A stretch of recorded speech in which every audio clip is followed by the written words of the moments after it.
Online ক্লাসে সবাইকে স্বাগত। আমাকে একটু জানাবেন যে আপনারা আমাকে শুনতে পাচ্ছেন কিনা। যদি শুনতে পান তাহলে আমরা শোনা অগ্রসর যাচ্ছে হব। স্যার। ওকে, তো সম্ভবত জি স্যার।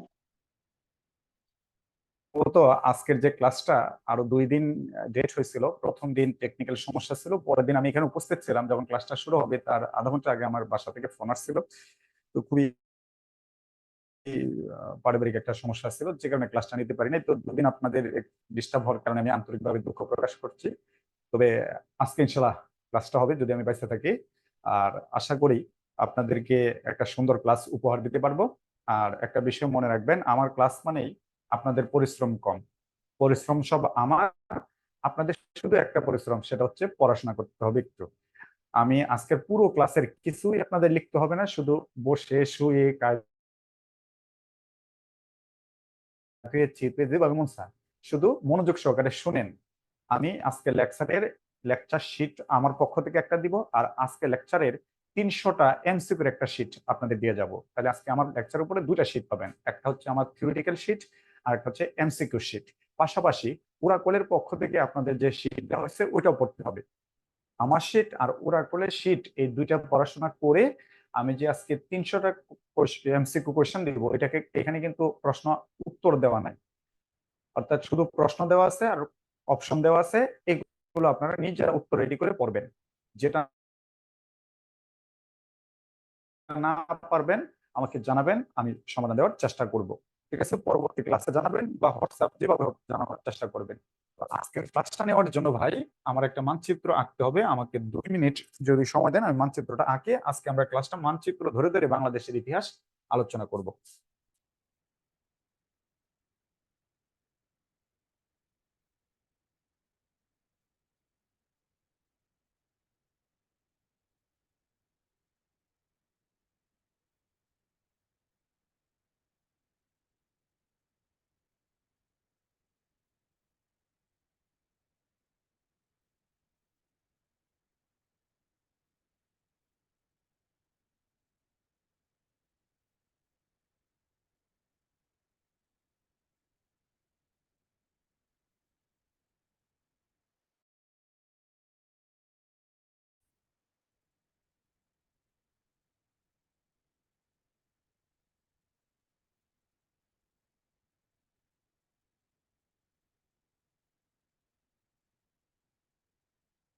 আমরা মোটামুটি আধুনিক যুগের মানচিত্র দিয়ে আমরা প্রাচীনকাল জানার চেষ্টা করতেছি।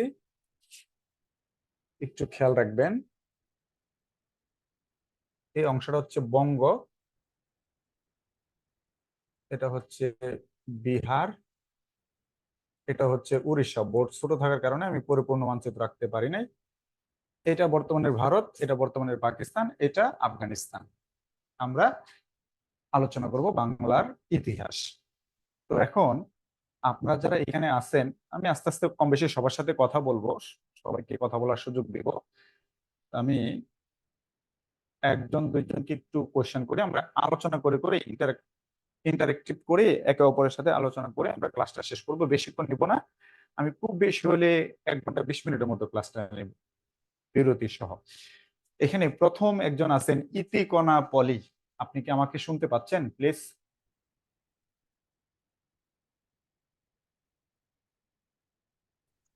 আচ্ছা, সম্ভবত উনি নাই। নিয়াজ মাহবুব, আপনি কি শুনতে পাচ্ছেন? আপনারা ইচ্ছে করলে আনমিউট করে কথা বলতে পারবেন।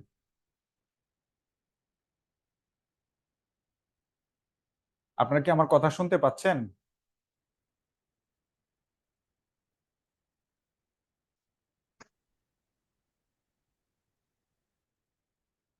ওকে, তাহলে রাকিব ভাই আপনি বলেন তো। রাকিব ভাই শোনা যাচ্ছে কি? জি স্যার। কথা বলতে হবে, ক্যাডার অফিসাররা অনেক সাহসী হয়। জি স্যার, শুনতেছি। আচ্ছা, কথা বলতে হবে, শুধু যে আনসার লিখলে হবে না।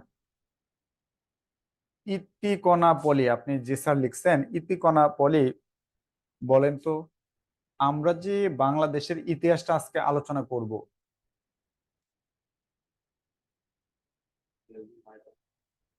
যে কেউ আপনার ইচ্ছা করলে আনমিট আনমিট যাকে একটু নক করব প্লিজ আপনি আনমিট করবেন, আপনি করে কথা বলবেন। আমি কম বেশি সবার সাথে কথা বলবো। আর আপনারা যদি কথা না বলেন তাহলে কিন্তু আমি ক্লাস আমার মতো করে নিয়ে চলে যাব। ইচ্ছা করলে যে কেউ কথা বলতে পারবেন। ইতিকণা বলি শোনা যায় কি?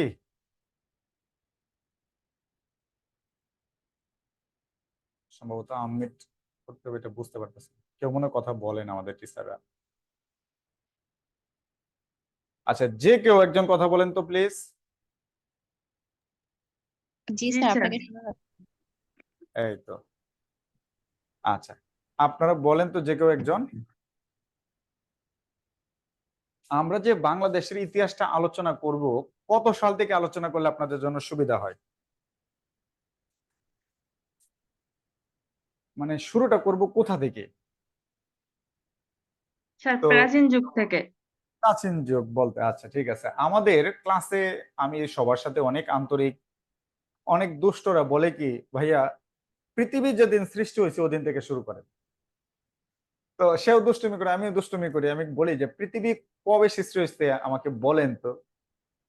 তো বলে যে এত কোটি বছর আগে। আমি বলি ভাই মানি না, কারণ বিজ্ঞান ভুল হইতে পারে। তো তখন আবার কেউ কেউ বলে যে ভাই যেখান থেকে প্রিলিমিনারি পরীক্ষা প্রশ্ন আসে সেখান থেকে শুরু করেন। আসলে আমাদের জানার অনেক লিমিটেশন আছে। পিএস প্রশ্ন যারা করে তাদেরও লিমিটেশন আছে, কারণ আমরা তো পৃথিবীর সৃষ্টি শুরু থেকে ইতিহাস আর লিখে রাখি নাই। তো আমরা আসলে ক্লাসটা শুরু করব খ্রিস্টপূর্ব ৩২২ সালে। খ্রিস্টপূর্ব ৩২২, তার মানে ইংরেজি সাল যখন গণনা শুরু হয়েছে সে গণনার আরো ৩২২ বছর আগে।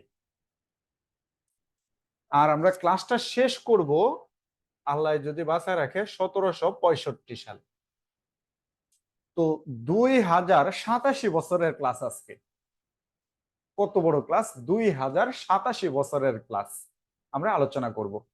এই ২০৮৭ বছরে যারা আমাদেরকে শাসন শোষণ যা কিছু করে গেছে তারা কোন কোন জায়গা ধরে ছিল, এটা মানচিত্র ধরে ধরে আমরা আলোচনা করব, রাজধানী সহ আলোচনা করব।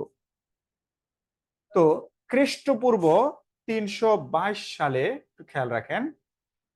আর অবশ্যই কিন্তু আপনারা কথা বলবেন, কথা না বললে ভাই ধরে নিব আপনাদের সাহস কম। আপনারা ক্যাডার অফিসার হওয়ার পরে জনগণের হুমকি ধুমকিতে কাজ করতে পারবেন না।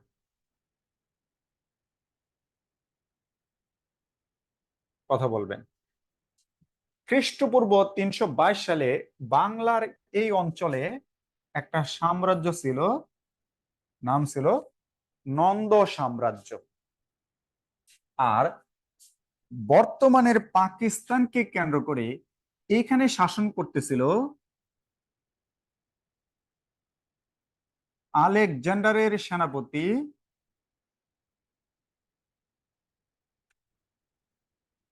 সেলেউকাস। তাহলে বলেন তো ভাই বাংলা অঞ্চলে কোন সাম্রাজ্য এই মুহূর্তে? নন্দ সাম্রাজ্য।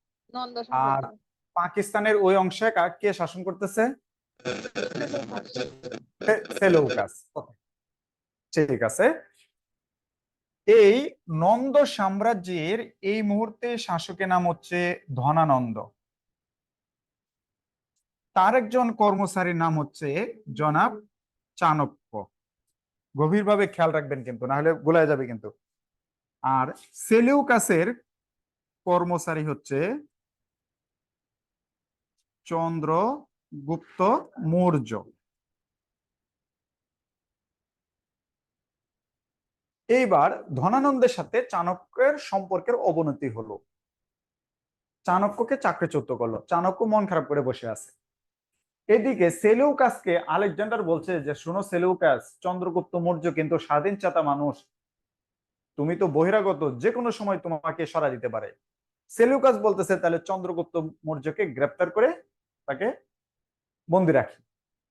চন্দ্রগুপ্ত মৌর্য যখন খবর পাইলো তাকে গ্রেপ্তার করা হবে, সে পলাইছে। পলাইয়া এই চন্দ্রগুপ্ত মৌর্য আর চাণক্য দুইজন একসাথে হয়েছে।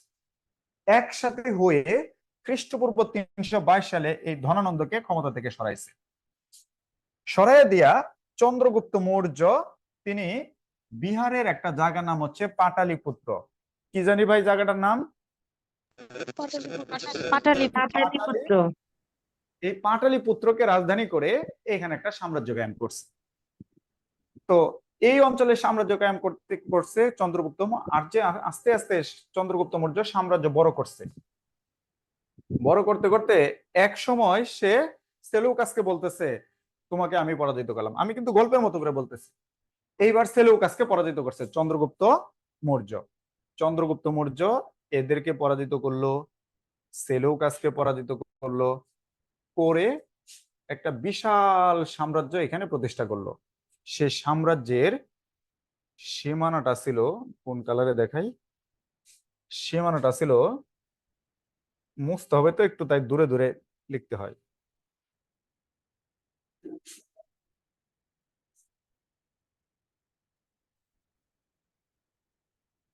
এই বিশাল সাম্রাজ্য, সেই হিসাবে দেখা যায় আমি যে মানচিত্রটা আঁকছি পুরোটা এখন কার নিয়ন্ত্রণে ভাই? চন্দ্রগুপ্ত মৌর্য। ভারতের ইতিহাসে এত বড় সাম্রাজ্য এর আগে কেউ প্রতিষ্ঠা করতে পারে নাই। ভারতের ইতিহাসে এই ব্যক্তিটাই সমগ্র প্রাচীন যুগে, যে ভারতবর্ষ বলতে যেটা বোঝাচ্ছ সমগ্র এলাকাটাই তার নিয়ন্ত্রণে। তাকে বলা হয় তিনি হচ্ছে সর্বভারতীয় ঐক্য রাষ্ট্রের প্রতিষ্ঠাতা। তিনি হচ্ছেন ভারতের প্রথম স্বীকৃতিপ্রাপ্ত সম্রাট। কে বলেন তো ভাই? চন্দ্রগুপ্ত মৌর্য। চন্দ্রগুপ্ত মৌর্য। চন্দ্রগুপ্ত আমি কি মৌর্য। মৌর্য সাম্রাজ্যটা কিভাবে আসছে এটা সংক্ষেপে কি বোঝাইতে পারছি আপনাদের? জি স্যার। জি স্যার। মৌর্য সাম্রাজ্যের সীমানাটা, রাজধানীটা কে প্রতিষ্ঠাতা, এটাকে আমি ভাই বুঝাইতে পারছি। এখন এই সাম্রাজ্যের কি পড়াশোনা করতে হবে?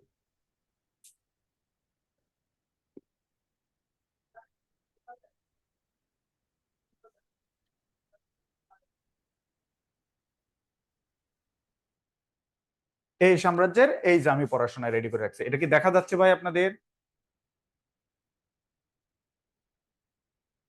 জি স্যার, দেখা যাচ্ছে। ওকে, এই যে পড়াশোনা আপনাদের কিছু করতে হবে না, আমি লিখে রাখছি সুন্দর করে। মৌর্য আমল খ্রিস্টপূর্ব 322 থেকে 185। দয়া করে এই সালগুলো মুখস্থ করবেন না, যারা করবেন অযথা সময় নষ্ট করবেন। আমি এর বাইরে যে সালগুলো যেখানে দিব এগুলো মুখস্থ করবেন, কিন্তু এগুলো করার কোনো প্রয়োজন নাই। জাস্ট বোঝার জন্য যে মৌর্য আমলটা কখন ছিল, পড়ার সময় যেন বুঝতে পারেন। এই শীটটা এই ক্লাস শেষে আপনারা এখানে পাবেন। ইভেন আপনাদেরকে আমি 303টা এমসিকিউর একটা শীট দিয়ে যাব, এটাও পাবেন। সুতরাং টেনশন আপনাদের শুধু পড়া কাজ। এই যে আমি বলে দিছি রাজধানী পাটালিপুত্র, প্রতিষ্ঠাতা, এখানে একটু বানান টানান এ হচ্ছে, এগুলো একটু ক্ষমা সুন্দর দৃষ্টিতে দেখবেন। প্রতিষ্ঠাতা চন্দ্রগুপ্ত মৌর্য। চন্দ্রগুপ্ত মৌর্যকে ভারতের প্রথম সম্রাট বলা হয়। এই চন্দ্রগুপ্ত মৌর্যের আমলে গ্রিক দার্শনিক ম্যাগাস্তিনিস ভারতবর্ষে আগমন করে। চন্দ্রগুপ্ত মৌর্যের প্রধানমন্ত্রী অর্থমন্ত্রী ছিলেন চাণক্য। চাণক্যের অপর নাম কৌটিল্য। কৌটিল্যের বিখ্যাত গ্রন্থের নাম অর্থশাস্ত্র।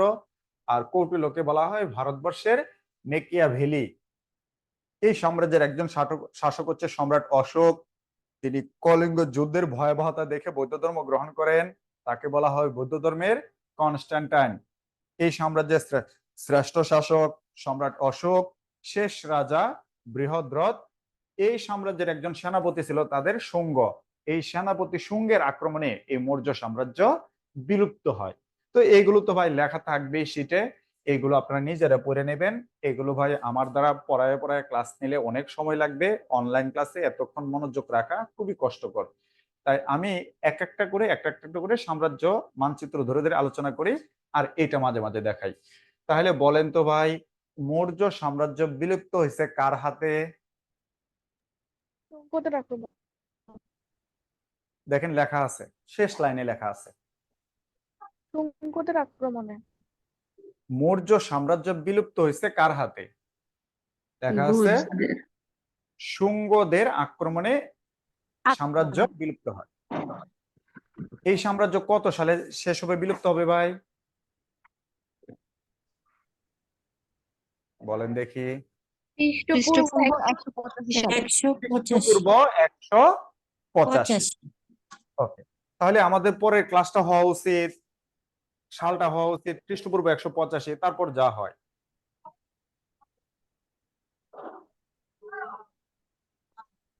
আপনি কি বুঝতে পারছেন প্রথম বিষয়টা?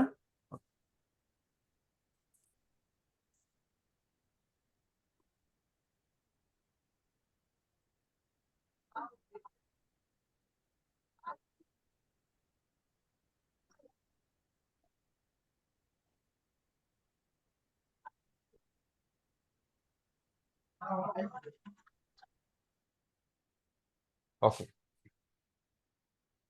এবার শুঙ্গদের আক্রমণে যদি এই সাম্রাজ্য বিলুপ্ত হয়, তাহলে পরবর্তীতে আমাদের শাসন করবে শুঙ্গরা। আচ্ছা, আপনারা কি বোর্ডটা দেখতে পাচ্ছেন? কে জানি লিখলো, স্যার স্ক্রিন দেখা যায় না।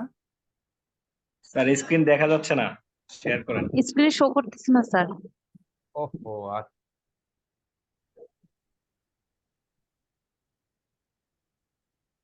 স্যার স্ক্রিনে পিডিএফ দেখা যাচ্ছে। আচ্ছা, বুঝতে পারছি।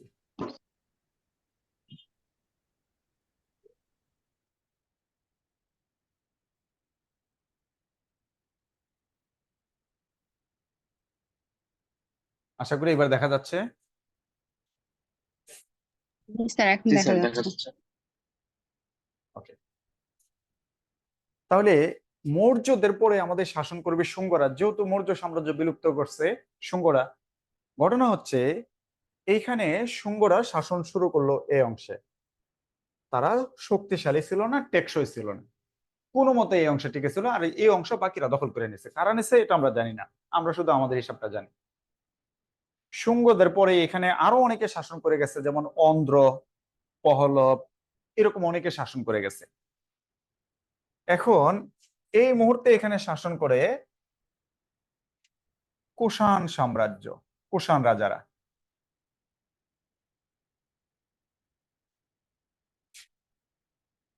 দেখেন, খ্রিস্টপূর্ব 185 সালে শুঙ্গরা শাসন করছে, আর কুষাণরা শাসন করবে 320 সালের দিকে। তার মানে ইংরেজি সাল গণনা শুরু হয়ে গেছে। এই যে এখানে মাঝখানে 500 বছর সময় পার হয়ে গেছে, এই 500 বছরের ইতিহাসটা আমাদের কাছে অজানা। অ্যাকচুয়ালি কার পরে কারা শাসন করছে, তাদের শাসন ব্যবস্থা কেমন ছিল, কোথায় রাজধানী ছিল, এই নিয়ে আমাদের গবেষকরা আমাদেরকে বিস্তারিত ইনফরমেশন দিতে পারে নাই। আমরা ইতিহাস পর্যালোচনা করে বা টুকটাক পড়াশোনা করে যেটা জানলাম, এইখানে 320 সালে যখন কুষাণরা শাসন করে, তখন এইখানে শাসন করার, সাম্রাজ্য কায়েম করার চেষ্টা করতেছিল চন্দ্রগুপ্ত নামে একজন ব্যক্তি। কি নাম ভাই? চন্দ্রগুপ্ত। খ্রিস্টাব্দ 320 সালে তিনি কুষাণকে সরাই দেয়া, তিনি এখানে একটা সাম্রাজ্য কায়েম করছে। কিছুদিন রাজধানী ছিল পাটালিপুত্র, আর কিছুদিন ছিল মহাস্থানগড়। এই দুইটাকে রাজধানী করে তিনি শাসন শুরু করলেন। এলাকাটা ছিল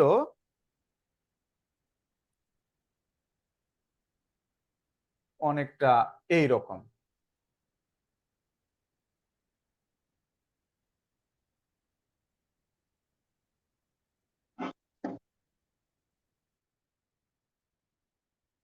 এইরকম। তাহলে এই অংশে কারা আছে এটা আমাদের জানার দরকার নাই, আমরা দেখব এই অংশে। তাহলে বলেন তো এখানে এখন কোন সাম্রাজ্য হতে পারে ভাই? দেখি কেউ বলতে পারেন কিনা। গুপ্ত সাম্রাজ্য। জি জি, গুপ্ত সাম্রাজ্য। তাহলে মৌর্য সাম্রাজ্যের পরে অনেকগুলো সাম্রাজ্য ছিল, সেই সাম্রাজ্য সম্পর্কে আমাদের কাছে তেমন তথ্য না থাকার কারণে আমরা সেটা পারি নাই। আমরা এখন দেখলাম খ্রিস্টাব্দ 320 সাল, এখন এখানে সাম্রাজ্য কায়েম করছে চন্দ্রগুপ্ত।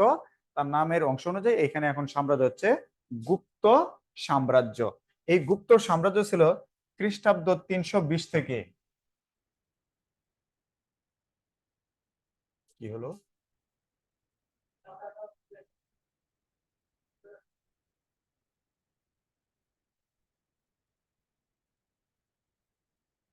খ্রিস্টাব্দ 300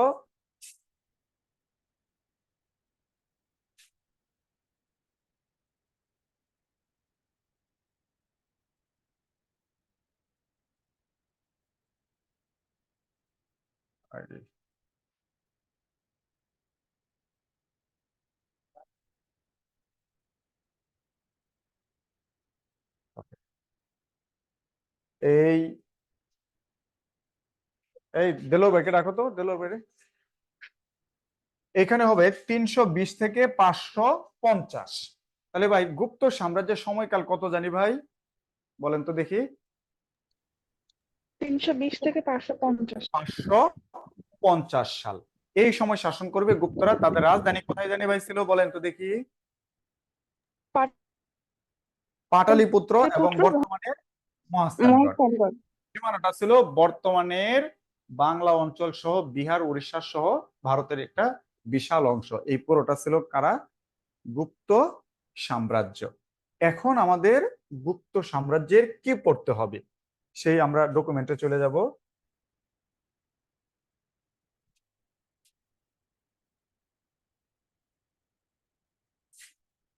সরাইতে পারতেছি না, এই যে দেখেন।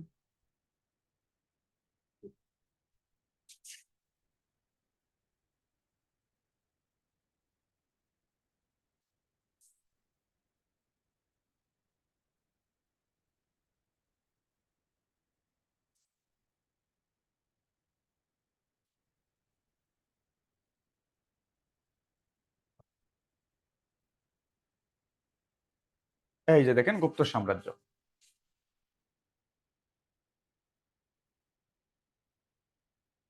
ভাই দেখা যায় কি, আপনারা দেখতে পাচ্ছেন গুপ্ত সাম্রাজ্য?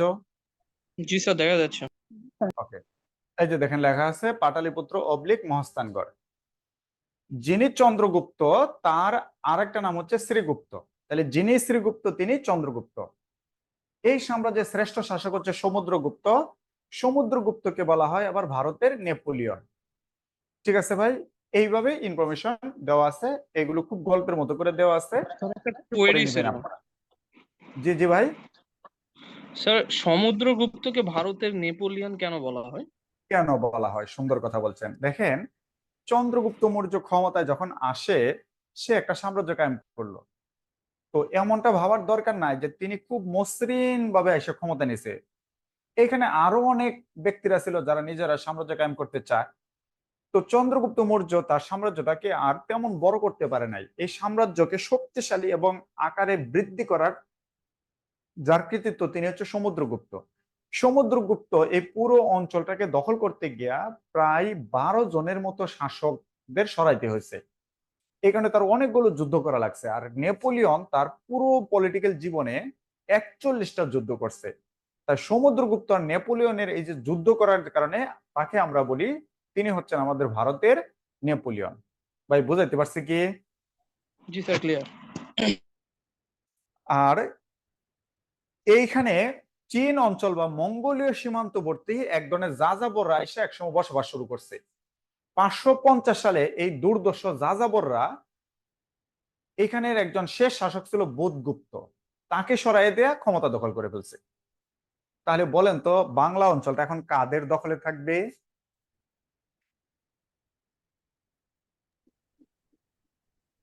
তাদেরই দখলে থাকবে যারা গুপ্ত সাম্রাজ্যকে বিলুপ্ত করছে। গুপ্ত সাম্রাজ্য জানি ভাই কারা বিলুপ্ত করছে, ভাই একটু বলেন তো। না, গুপ্ত সাম্রাজ্য হুনরা, হুনরা বিলুপ্ত করছে। এখন এইখানে আমরা পড়ার সময় আমাদের যে পেজটা লেগে যায় ভাই, যে মৌর্য সাম্রাজ্যের কিছু শাসক এবং গুপ্ত সাম্রাজ্যের শাসকের নামের মধ্যে একটু সাদৃশ্য পাওয়া যায়। এইটা খুব সিরিয়াসলি ভাবে পড়বেন, মনে রাখবেন নামের মিল থাকলেও মানুষ কিন্তু এক না। মৌর্য সাম্রাজ্যের যে নামটা থাকবে অবশ্যই তার পাশে মৌর্য শব্দটা থাকবে। গুপ্ত আমলে নাম মিল থাকলেও মৌর্য শব্দটা থাকবে না, এভাবে খেয়াল রাখবেন। ঠিক আছে ভাই? তাহলে এরপরে আমাদের কারা শাসন করবে? আমরা একটু আগে জানলাম হুনরা। কিন্তু হুনরা এখানে ক্ষমতা দখল করলেও তারা এখানে টেকসই হতে পারে নাই।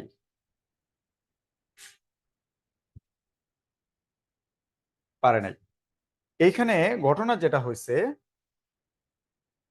হুনরা কিছুদিন এখানে শাসন করলে এই আসাম প্রদেশ থেকে আরেকজন ব্যক্তি এখানে চলে আসে, তার নাম হচ্ছে যশোবর্ধন, সে আমাদের শাসন করছে। তাহলে গুপ্ত সাম্রাজ্য চলে যাওয়ার পরে আমাদের কে কে জানি শাসন করছে ভাই, বলেন তো দেখি। যশোবর্ধন। হুন ও যশোবর্ধন। আর যশোবর্ধন। জি। এখন ভাই, আপনারা যে সরকারি কর্মকর্তা হবেন, বিসিএস ক্যাডার অফিসার হবেন, সরকার আপনাদের নিয়োগ দিবে সরকারের প্রয়োজনে, আপনারা চাকরি করবেন আপনাদের প্রয়োজনে। আমাদের প্রধানমন্ত্রী সারা দেশ পরিচালনা করে, তিনি একা পারবে না, তাই তাকে সহযোগিতা করার জন্য 19 লাখ কর্মচারী আছে এই দেশে, তার মধ্যে আপনারাও একদিন অংশগ্রহণ করবেন। এরা যে সাম্রাজ্য কায়েম করছে, এদেরও তো ভাই সরকারি কর্মচারী প্রয়োজন পড়ে। ওই সময় যারা বিশাল অঞ্চলের রাজার প্রতিনিধি হয়ে দায়িত্ব পালন করত, তাকে বলা হইতো মহাসামন্ত। ধরেন যারা বিসিএস ক্যাডার বা অ্যাডমিন ক্যাডার হইতো, তাদেরকে বলা হয়তো মহাসামন্ত। তাহলে এইখানে অবশ্যই মহাসামন্ত এখনো আছে। এরকম একজন মহাসামন্ত বাড়ি ছিল উড়িষ্যা, বর্তমানে উড়িষ্যা প্রদেশে, তিনি বাংলা ভাষায় কথা বলে, তার নাম হচ্ছে শশাঙ্ক।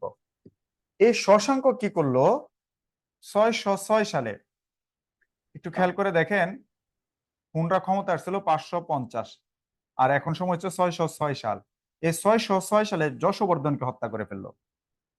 তাহলে যশোবর্ধনকে যদি শশাঙ্ক হত্যা করে, তাহলে বলেন তো বাংলা অঞ্চলের এখন শাসক কে? শশাঙ্ক। শশাঙ্ক। শশাঙ্কর সীমানাটা ছিল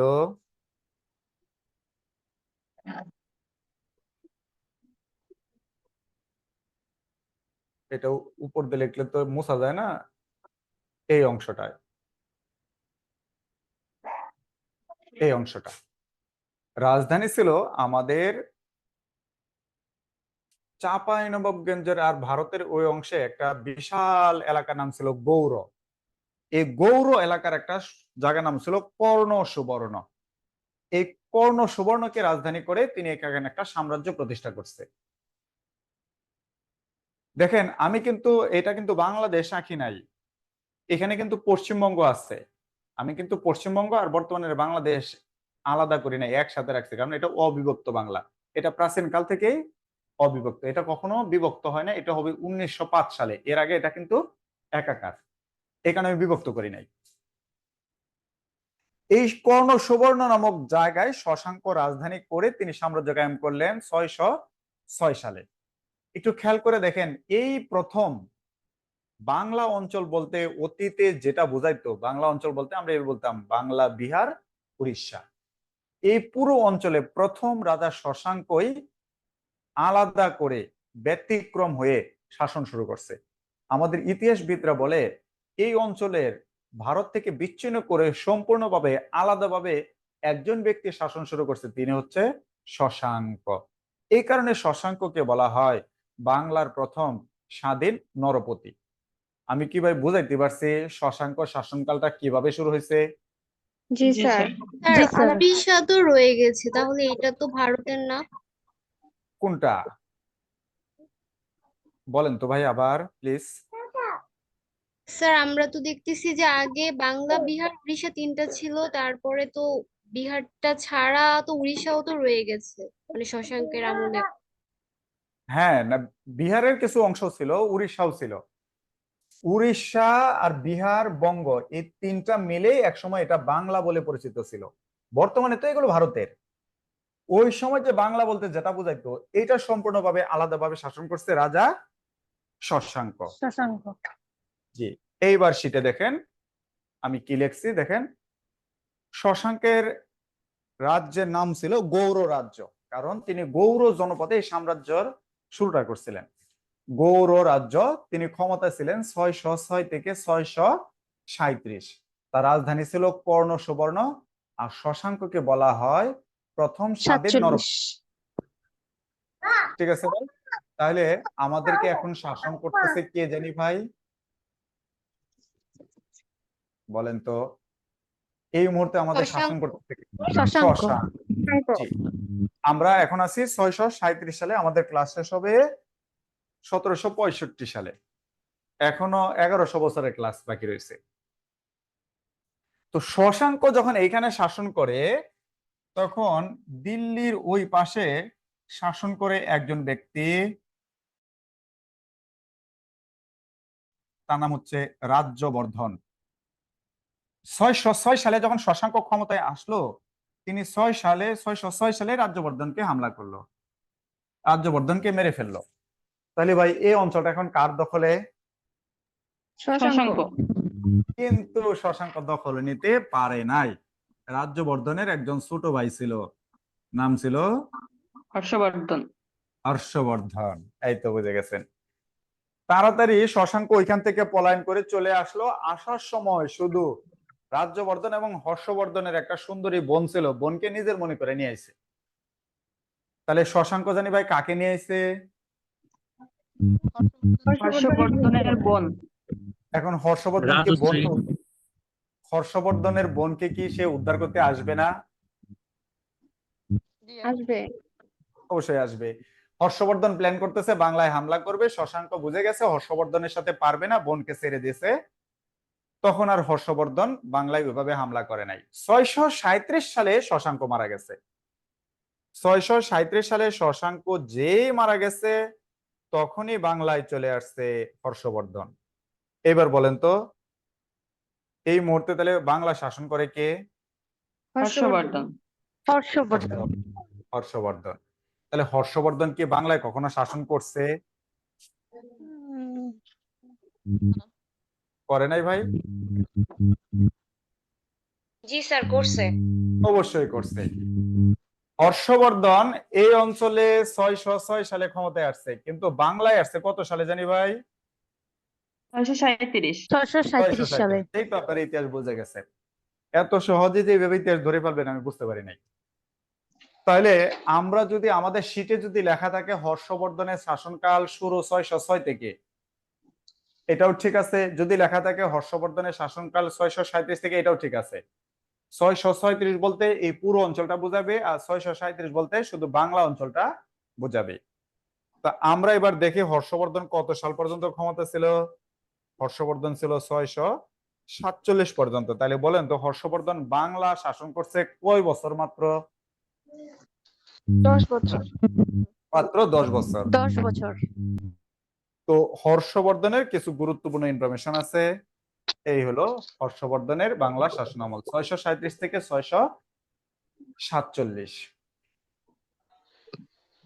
একটু দেখেন তো, পড়াশোনা করেন, করার পরে যদি কোনো কোয়েশ্চেন থাকে হর্ষবর্ধন নিয়ে আমাকে একটু বললেন, আমি চেষ্টা করব সমাধান করার জন্য। আপনারা একটু পড়েন। স্যার, লেখাগুলো স্পষ্ট বোঝা যায় না, যদি স্ক্রিনটা একটু বড় করতেন। বড় করে দিবেন অবশ্যই রে ভাই। এবার কি বোঝা যায়? জি স্যার।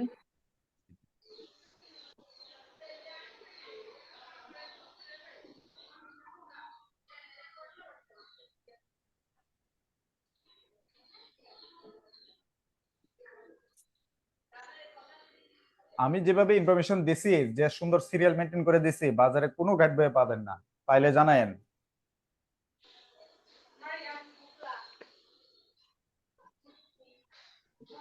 স্যার, এই বইগুলো তো গুগলির, তাই না? জি জি। গুগলির বইগুলো না, যেগুলো দিছে আমাদের মানে অফিস থেকে, ওই বইগুলো না? ওইগুলো তো আছেই, মানে বাজারে যে আরো গাইড বই আছে না, ওইগুলোর কথা বলতেছি, যে ওরা এত সুন্দর করে লিখে নেয়। আমাদের আচ্ছা। ওরাকল থেকে বুকলেট দিছে, এগুলো তো আছে, এগুলো তো পড়বেন, আমার এই শীটটাও পড়বেন। স্যার, আমার একটা প্রশ্ন ছিল। অবশ্যই বলেন। স্যার, এই যে হর্ষবর্ধন প্রথম জীবনে একজন শৈব হলেও পরবর্তীকালে তিনি বৌদ্ধ ধর্মের অনুসারী হন, হ্যাঁ, শৈব কি স্যার? এটা হচ্ছে হিন্দু ধর্মের একটা হয়তো শাখা উপশাখা, আমি পরিপূর্ণ বিষয়টা বুঝি না।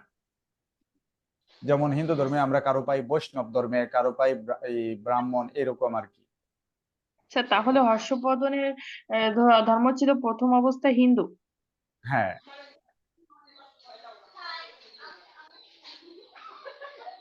স্যার একটা ঠিক আছে প্রশ্ন ভাই? ছিল। জি জি অবশ্যই। স্যার ওই সময় তো হচ্ছে দুইটা স্বাধীন রাজ্য ছিল, বঙ্গ আচ্ছা আর হচ্ছে আচ্ছা, গৌড়। বঙ্গটা আমি কোন বলতেছি, জায়গা? আমি বলতেছি আমি তো পুরো অঞ্চলটা দেখাইছি হর্ষবর্ধনের শাসনকাল, কিন্তু বর্তমানে চট্টগ্রাম, কুমিল্লা এই অঞ্চলটা কিন্তু হর্ষবর্ধন নিয়ন্ত্রণে ছিল না। এই বাকি অংশটা ছিল বঙ্গরাজ্য, বলা হতো স্বাধীন বঙ্গরাজ্য। কিন্তু আমাদের বর্তমানে চাঁপাইনবাবগঞ্জ, রংপুর, রাজশাহী বিভাগ, ঢাকা এই অংশটা কিন্তু ছিল, ঢাকার কিছু অংশ, এই অংশটা ছিল কিন্তু হর্ষবর্ধনের। ঠিক আছে ভাই? জি স্যার। আচ্ছা, তাহলে আশা করি এই পর্যন্ত ক্লিয়ার। তাহলে আমরা এখন 647 সাল পর্যন্ত আছে। আমি কি ভাই 647 সাল পর্যন্ত আপনাদেরকে বুঝাইতে পারছি? জি স্যার।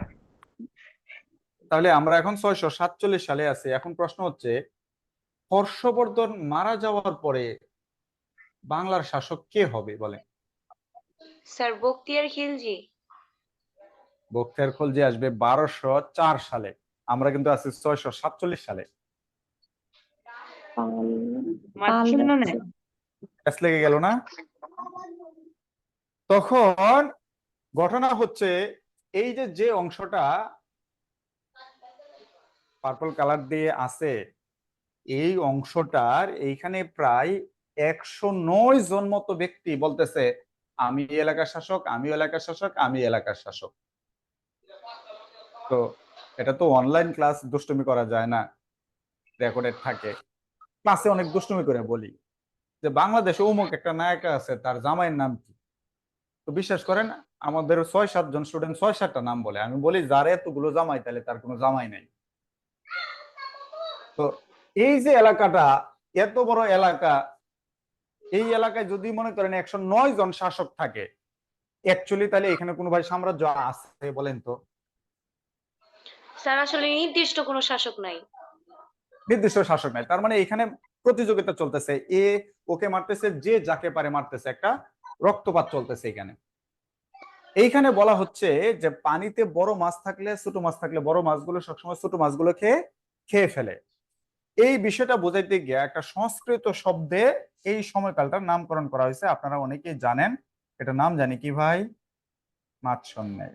মাতসন্যায়। তাহলে মাৎসন্যায় দ্বারা বোঝাচ্ছে অরাজকতা, বিশৃঙ্খলা, আইন শৃঙ্খলাহীন পরিবেশ যে সময়টা ছিল এটা। তার মানে ওই সময়টায় আমাদের একটা বিশাল এলাকায় কোনো সাম্রাজ্য ছিল না। আর এই সময়কালটা ছিল 647 থেকে 756। বলেন তো 647 এটা কোন শতাব্দী?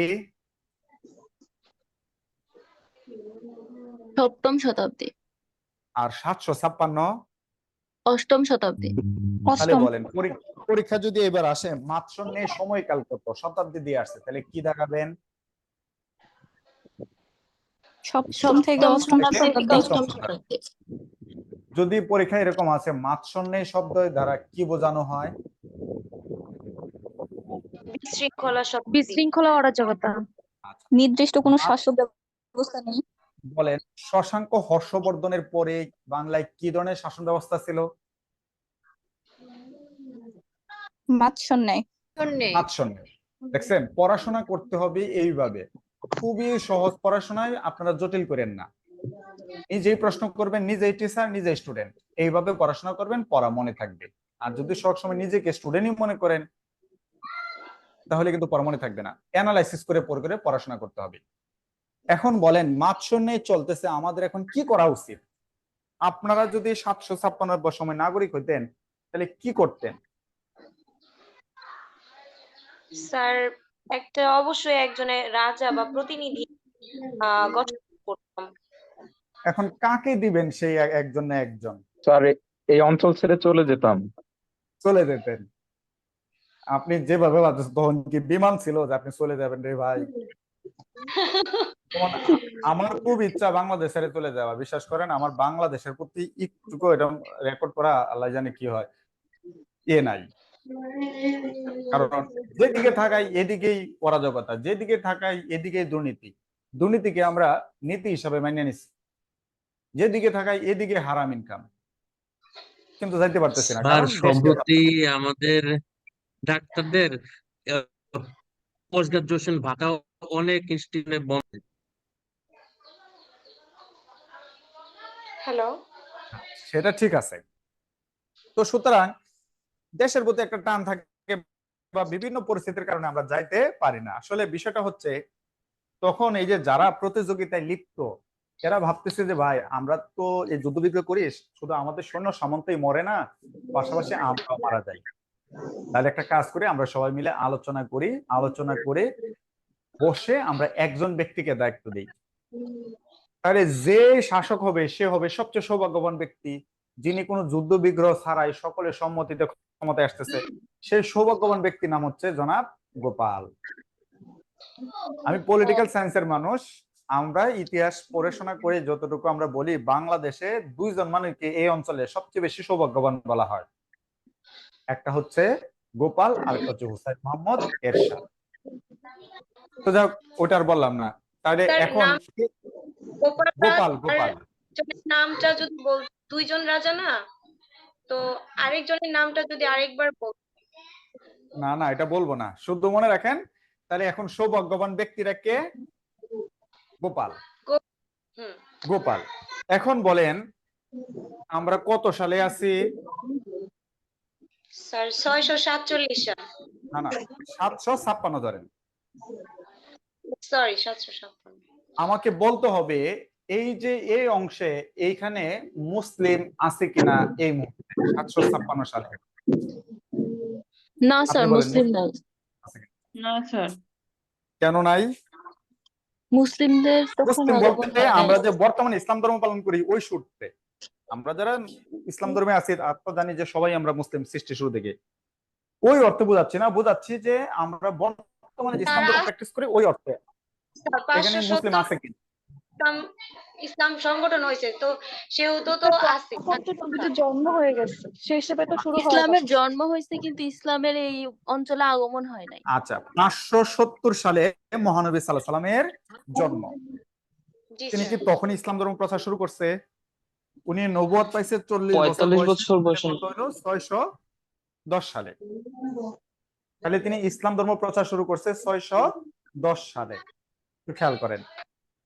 তাহলে বর্তমান ইসলাম ধর্মের প্র্যাকটিস শুরু হয়েছে 610 সাল থেকে।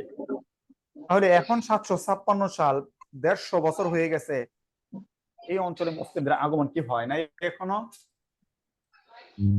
স্যার হইছে। হতেও পারে, নাও হতে পারে।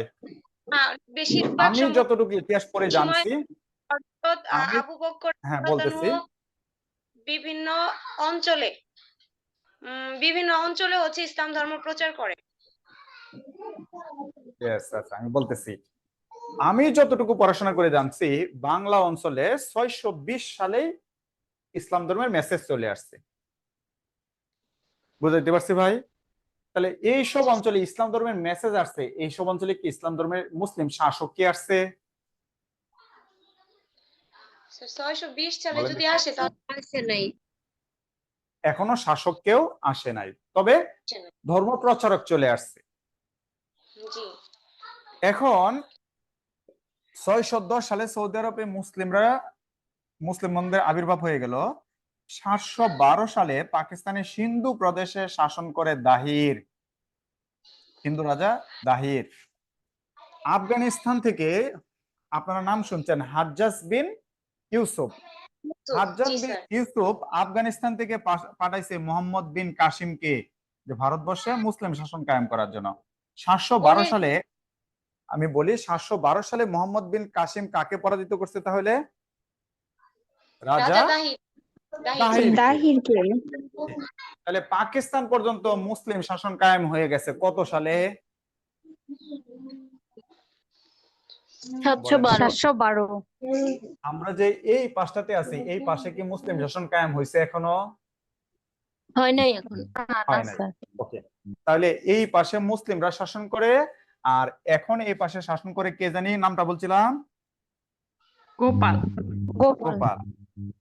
এইখানের জনগণ ম্যাক্সিমামে 70% জনগণ হিন্দু, কিন্তু গোপাল যে ব্যক্তি তিনি কি? বৌদ্ধ। তিনি বলেন তিনি কি রক্তপাত করে ক্ষমতায় আসছে? না। তাহলে বিনা রক্তপাতে তিনি ক্ষমতায় আসছে। তিনি কি গণতান্ত্রিক ভাবে আসছে না জোর করে রাজ্য প্রতিষ্ঠা করছে? গণতান্ত্রিক ভাবে। গণতান্ত্রিক ভাবে আসছে। তিনি আমাদের বগুড়ার মহাস্থানগড় রাজধানী করে এই যে পাল সাম্রাজ্য শুরু করলো। এই পাল সাম্রাজ্য একটানা 400 বছর শাসন করছে। তাহলে ভাই কয়শো বছর? 400 বছর। বাংলার ইতিহাসে বা ভারতের ইতিহাসে এক পরিবার 400 বছর আর কেউ শাসন করতে পারে নাই। তাহলে বলেন তো সবচেয়ে দীর্ঘস্থায়ী বংশ কোনটা বাংলার? পাল বংশ। পাল বংশ। তারা জানি ধর্মে কি? বৌদ্ধ বৌদ্ধ। এই অঞ্চলের জনগণ ম্যাক্সিমাম কি ভাই? হিন্দু। মুসলিম আছে না নাই? নাই। কেন নাই? কারণ ধর্ম প্রচার করতে আসছে না। এখানে 2, 4, 5 জন 10 জন 20 জন মানুষ মুসলিম হতে পারে না? অবশ্যই পারে। তাহলে মুসলিম আছে, তবে সংখ্যায় কম হতে পারে আমার অনুমান। যেহেতু এখনো মুসলিম শাসন কায়েম হয় না, এখানে ধর্ম প্রচারকরা আসছে। যদি আমরা মুসলিম না হই তাহলে এই অঞ্চলে মানুষ মুসলিম হয়েছে কিভাবে? এখানে কি মুসলিম শাসন কায়েম করার পরে মুসলিম হয়েছে না আগে থেকেই হচ্ছে মুসলিম? অবশ্যই আগে থেকেই। তাহলে এইবার আমরা পাল সাম্রাজ্যটা একটু দেখে আসি। ওই যে একটু পড়েন, পাল শাসনামল 756 থেকে 1124।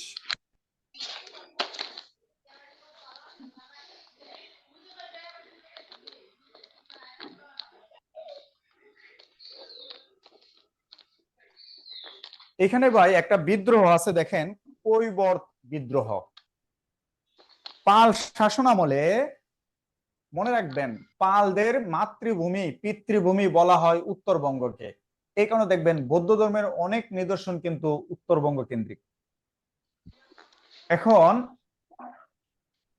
উত্তরবঙ্গে কৃষকরা একটা বিদ্রোহ করছিল পালদের শাসনামলে, এটাকে বলা হয় কৈবর্ত বিদ্রোহ। খেয়াল রাখবেন। এখন বলতে হবে পাল বংশের শেষ শাসক কে? মদন পাল। তাহলে পাল বংশের শেষ শাসক মদন পাল। ওকে, আমরা তাহলে আবার আগাই। ভাই এই অঞ্চলের ম্যাক্সিমাম জনগণ জানি কি বলছিলেন? হিন্দু। ভারতে মুসলিম বৌদ্ধ আছে, মুসলিম সংখ্যায় কম। এই অঞ্চলের একটা জায়গার নাম হচ্ছে দাক্ষিণাত্য। আশা করি নাম শুনছেন। এইখান থেকে একজন ব্যক্তি গেছে পাল রাজাদের দরবারে কাজ করতে। তার নাম হচ্ছে সামন্ত সেন। বলেন তো পাল রাজ দরবারে কে কাজ করতে গেছে? সামন্ত সেন। তিনি বৌদ্ধ না হিন্দু? হিন্দু। পাল বংশের শেষ শাসক জানি কে? মদন পাল। মদন পাল। তার আগে পাল সাম্রাজ্য দুর্বল হয়ে গেছে। পাল সাম্রাজ্য শেষ হবে জানি ভাই কত সালে? 1124 সালে। কিন্তু সামন্ত সেনের বউয়ের ছেলের নাম হয়েছে হেমন্ত সেন। তাহলে বলেন তো সামন্ত সেনের সাথে হেমন্ত সেনের সম্পর্ক কি? বাপ ছেলে। আচ্ছা, অঙ্ক মিলাইতে পারছেন। তাহলে হেমন্ত সেন কি করছে? 1098 সালে পালদের বাংলা থেকে তাড়াইয়া দিছে। তাড়াইয়া দিয়া এইখানে একটা সাম্রাজ্য কায়েম করছে। এটা আছে।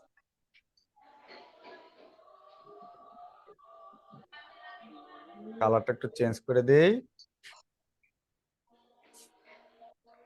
স্যার আজান দিয়েছিল তো নামাজের জন্য আজান কে পড়ছে? আমাকে অবশ্যই আজান পড়লে নামাজের পাবেন। তাহলে এটা কথাটা শেষ করে আমি যাচ্ছি। তাহলে ভাই আমরা জানি পুরো অঞ্চলে পালরা ছিল।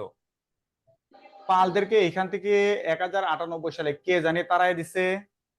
হেমন্ত সেন। তাহলে এই অংশ হচ্ছে সেনরা। একটু সামন্ত সেন কে ছিল একটু যদি বলতেন। সামন্ত সেন প্রথম আইসা কাজ শুরু করছে পাল বংশে। সামন্ত সেনের ছেলের নাম হচ্ছে হেমন্ত সেন। হেমন্ত সেন কি করছে, পালদের এইখান থেকে তাড়াইয়া দিছে, দিয়ে এটা দখল করে ফেলছে। তাহলে ভাই পালরা এখন কোন পাশে আছে? এই পাশে। তাহলে এই পাশে কারা? সেন বংশ। সেন বংশ। সেন। তাহলে এই পাশে কারা? পাল। পাল বংশ। পাল। এখানে জানি পালরা কত সালে যাবে? 1124। 1124। তাহলে পালরা বাংলা থেকে বিতাড়িত হয়েছে কত সালে? 1124। না, 1098 1098। সাল। তাহলে দেখা যায় পাল সাম্রাজ্যর পরে কিন্তু সেন সাম্রাজ্য আসে নাই, বরং পাল সাম্রাজ্যকে তাড়াইয়া দেওয়া হয়েছে। তাহলে পালরা এই পাশে, এই পাশে কারা? সেনরা। সেন। বলেন আমরা কি পালদের অধীনে না সেনদের অধীনে? সেনদের অধীনে। সেনদের। সেনদের অধীনে। তাহলে তাহলে আমরা এখন কোন সাম্রাজ্য জানবো ভাই? সেন সেন। সাম্রাজ্য। সেন সাম্রাজ্য।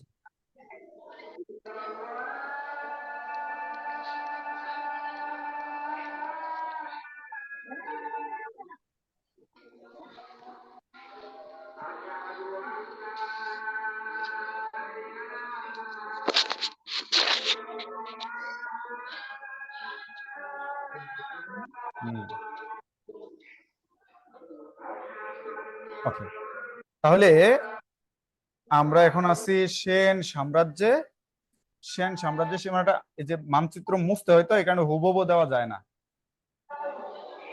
এই অংশে। তাহলে এই অংশে আমরা আছি সেনদের অধীনে, আর এই পাশে জানি কারা ভাই? পাল। তাহলে এই পাশে পালরা থাকুক। তাহলে আপনাদেরকে এখন কাদের কাছে রাখলাম? সেন। সেনদের অধীনে। তাহলে সেনরা হিন্দু না মুসলিম না বৌদ্ধ? হিন্দু। হিন্দু। হিন্দু। হিন্দু। এই অঞ্চলে মুসলিম আছে না নাই? আছে। আছে। এখানে কি এখনো মুসলিম শাসন কায়েম হয়েছে, না কেবল না। মুসলিম মেসেজ দিচ্ছে? মুসলিমরা শুধু আসছে। আসছে, মেসেজ দিচ্ছে। ওকে, তাহলে আমরা নামাজের পরে ক্লাসটা শুরু করব 1098 থেকে। সেন সাম্রাজ্য কত সালে জানি ভাই শুরু হয়েছিল? 1098। 1098। তাহলে 10 মিনিট সময়, নামাজটা পড়ে সবাই আসেন। ঠিক আছে ভাই?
এটা দেখছে তার ছেলে 200 কোটি টাকা রাজস্ব ফাঁকি দিচ্ছে, তাহলে কামাই করছে কত?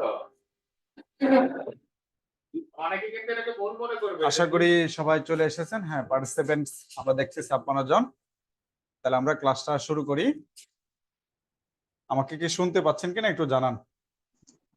জি স্যার। ওকে, তাহলে আপনাদেরকে জানি কাদের কাছে রেখে গেছিলাম মনে আছে?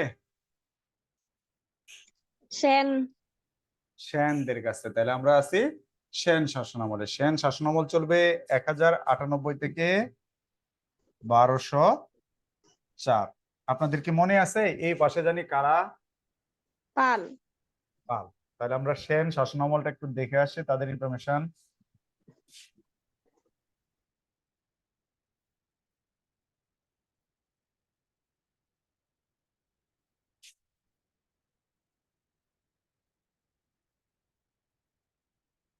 যদি কোনো কোয়েশ্চেন থাকে একটু বলতে পারেন।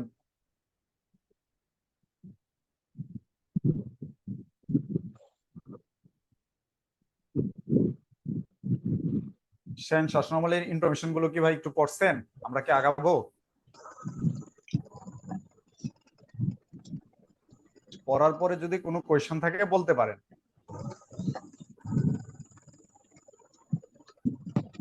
তার বর্মার কৈলিক প্রথা চালু করেন, এটা কি? শাসক বিজয় কে কেন বলে? হ্যাঁ হ্যাঁ হ্যাঁ হ্যাঁ। আর শ্রেষ্ঠ শাসক বিজয় শাসনকে কেন বলে? বিজয় আচ্ছা, একটা কথা মনে রাখবেন, সেন বংশের, আচ্ছা আপনি একটু আনমিউট করে মিউট করে ফেলেন।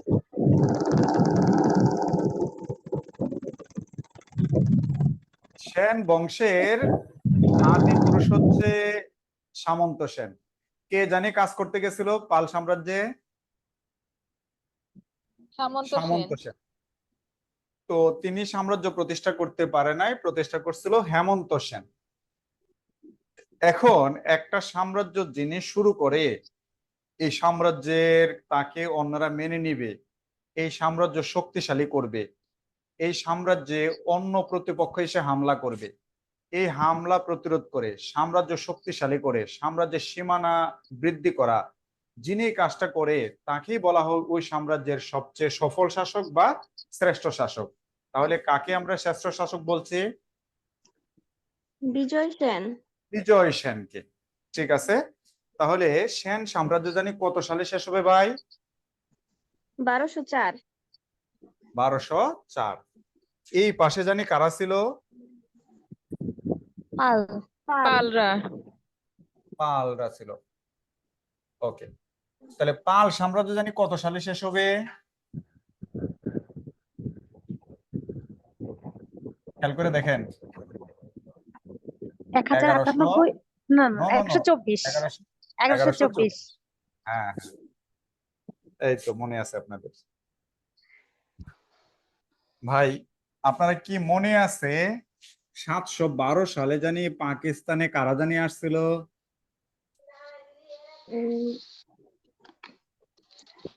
নাম মনে থাকে? মুসলিমরা কি আসছিল কিনা? জি আসছিল। আসছিল। আসছিল। হ্যাঁ, এই মুহূর্তে এই যে বর্তমানের পাকিস্তান, বর্তমানের আফগানিস্তান, এইখানে শাসন করে মোহাম্মদ ঘুরি। কে জানি ভাই? মোহাম্মদ ঘুরি। মোহাম্মদ ঘুরি। এই সময়টা হচ্ছে 1187 সাল। তাহলে এইখানে ঘুরি 1124 সালে পালদের সরাই দেয়া এইখানে ক্ষমতায় চৌহানরা। তাহলে কারা ভাই? চৌহান। তাহলে পালদের পতন হয়েছিল কাদের হাতে? চৌহানদের হাতে। মোহাম্মদ ঘুরি 1191 সালে প্ল্যান করতেছে ভারতবর্ষ দখল করবে। 1191 সালে তখন এখানে শাসন করে পৃথ্বীরাজ চৌহান। তাহলে মোহাম্মদ ঘুরি কাকে হামলা করছে? পৃথ্বীরাজ চৌহানকে। যে জায়গায় যুদ্ধটা হয়েছে এটার নাম হয়েছে তরাইন। এই জায়গায় ঘুরি এবং চৌহানের যুদ্ধ হয়েছে। এই যুদ্ধে ঘুরি পরাজিত হয়েছে। ঘুরি পরাজিত হয়ে তিনি ব্যাক করছে, ব্যাক করে 1192 সালে আবার হামলা করছে।